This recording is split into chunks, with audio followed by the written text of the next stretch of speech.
If you're headed to the beach for Memorial Day, here's a look at what you need to know, from shark sightings to rip currents. Morgan Norwood is at Rockaway Beach in Queens, New York with safety tips for your beach day.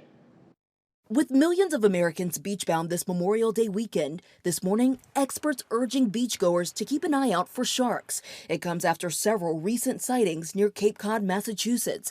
Experts say it's that time of year when sharks typically feed on seals close to shore. But in rare instances, sharks have attacked humans. I knew immediately, I got to get back in the boat. 24-year-old Marlon Wakeman bitten after falling into a shark-infested marina in the Bahamas earlier this month. Obviously, it was terrifying. Yes. Very, very scary. And to avoid encounters like this, experts say never swim alone, stay in shallow water, and avoid swimming in areas where you see seals or people fishing. You can also check the Sharktivity app for shark sightings in your area. If you're swimming at a beach where there's been a sighting in the last few weeks, it means there's sharks that use that area.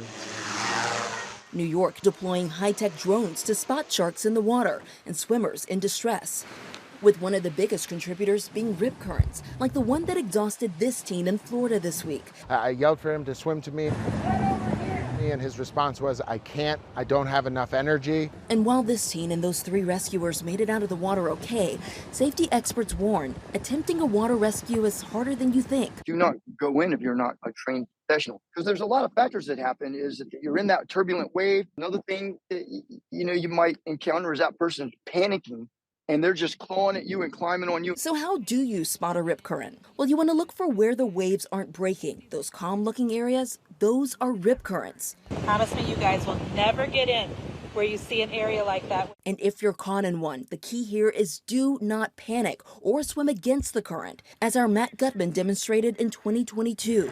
You start to exhaust yourself, and that's when it's harder to stay above water. Instead, the first thing to do is flip and float to calm yourself.